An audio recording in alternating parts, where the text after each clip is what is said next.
Okay, folks, let's talk about Sam Bankman-Fried, SBF as his friends like to call him, and I'm not sure if Sam Bankman-Fried has too many friends left, given the verdict of this case and the fact that he's flat broke, and a lot of his friends turned on him during the trial to protect themselves and get lighter sentences. But he was found guilty this week on 7 counts of fraud and conspiracy in relation to his work with FTX, his cryptocurrency exchange, which was once valued in the billions of dollars, and his other company, which was run by his girlfriend, Caroline Ellison, Alameda Research. And for those of you who don't remember, FTX was funneling money, which was a currency, an exchange where people were storing their money and supposedly trading it on that exchange, their cyber securities, their Bitcoin and Ethereum. But what Sam Bankman-Fried was doing was moving that money over into Alameda Research, which was more of a venture capitalist company. And so it was kind of a Ponzi scheme, kind of a Bernie Madoff Ponzi scheme, because he was always having to get more money to make sure FTX was solvent. But when there was a run on the bank, as it were, kind of it's a wonderful lifestyle, run on the bank, or maybe it's an unwonderful lifestyle, depending on your perspective. FTX kind of collapsed. Well, not did kind of collapse. It did collapse, despite the fact that Sam Bankman-Fried was on Twitter, which is now called X, claiming, oh no, everything's going to be fine. FTX is wonderful. It's perfect.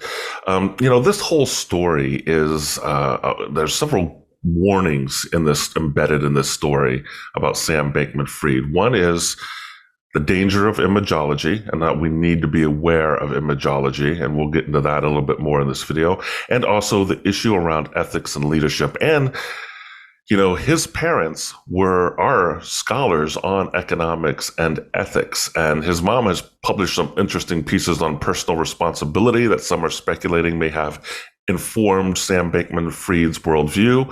I have mixed feelings on that take. I think it's a lot more complicated than that, but we'll dig into that a little bit in this video too.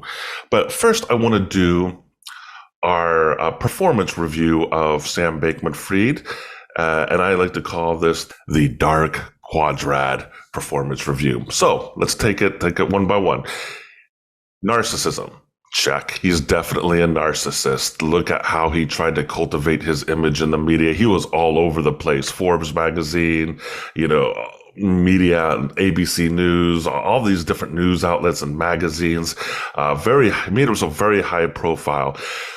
And so there's a definite level of narcissism to that, right? We all have a little bit of narcissism in us. Everyone who's on YouTube probably has a little bit of narcissism in us. But his goes to a grander scale, right? He actually thought that he would be president of the United States one day. That's one of the things that came out of the trial that Caroline Ellison revealed to folks. He also thought that he wasn't going to get caught. He thought he was untouchable. All the way to the very end, he testified on his own behalf despite his lawyers warning him not to.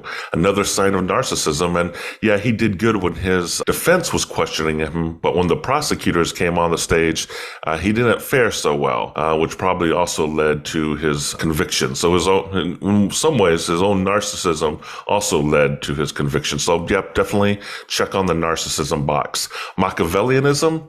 Total Machiavellianism. I mean, think about what he did. I mean, just the act of moving that money from one spot to another without informing the people who the money belongs to meet his own ends. That's total Machiavellianism. He apparently, according to the trial, paid a Chinese diplomat $100 million to release about $1 billion that they had tied up in a Chinese crypto exchange. Let's look at those numbers again. $100 million to a Chinese diplomat to release $1 billion in assets on a Chinese crypto exchange. I mean, I think about those numbers and my mind just kind of spins. I can't even fathom it.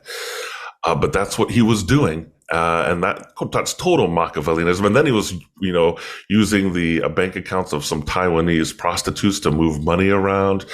He also, when he was arrested and serving time at home, he released a bunch of Caroline Ellison's diaries to the New York Times, some of her intimate writings, which was kind of a sleazy thing to do, but also very Machiavellian. He was trying to persuade her not to testify against him. And so he ended up going back to prison because of that.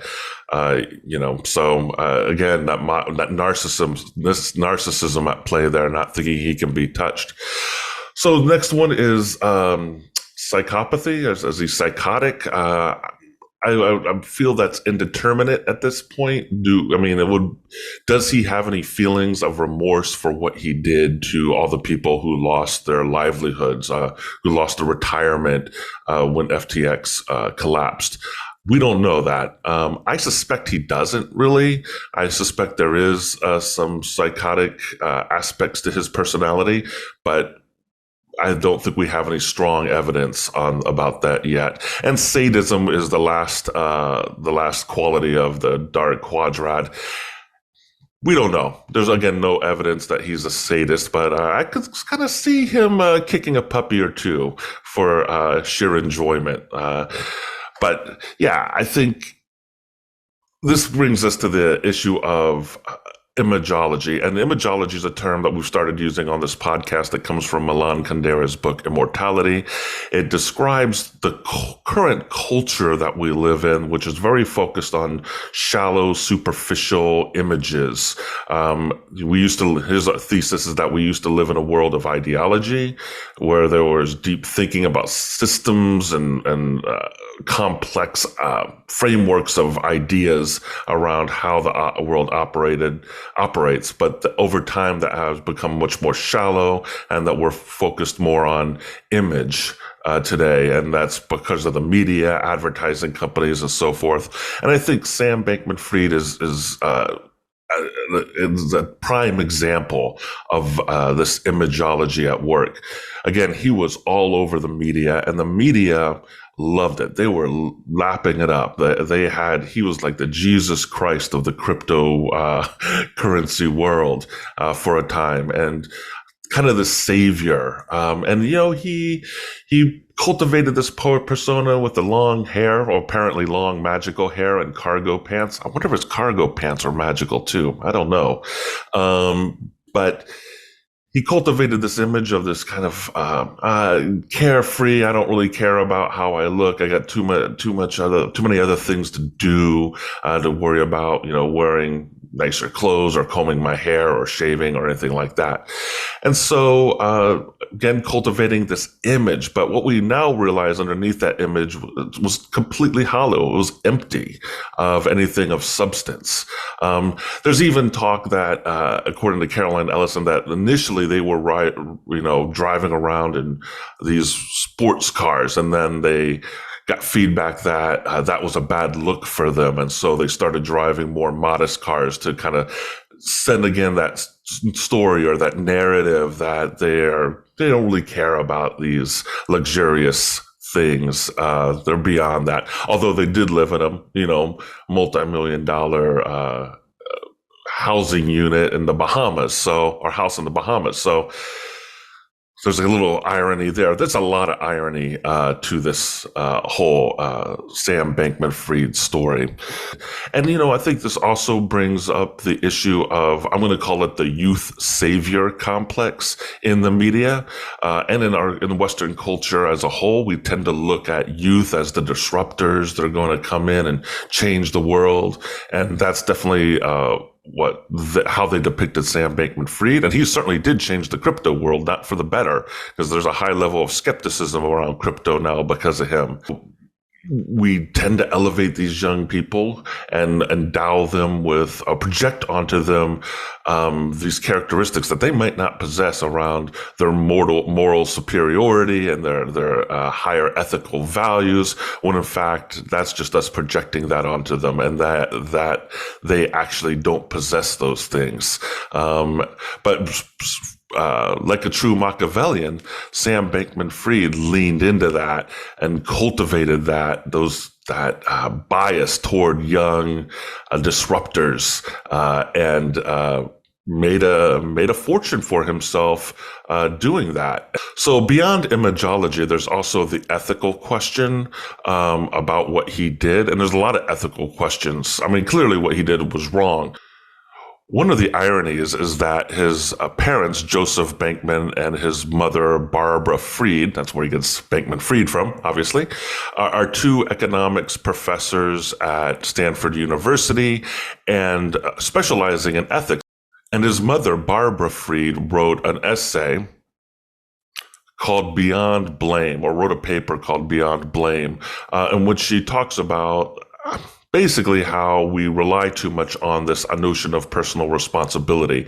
Some people are pointing to that as having an influence over his mindset around ethics, and that because the argument absolves the individual from having moral responsibility over what happens.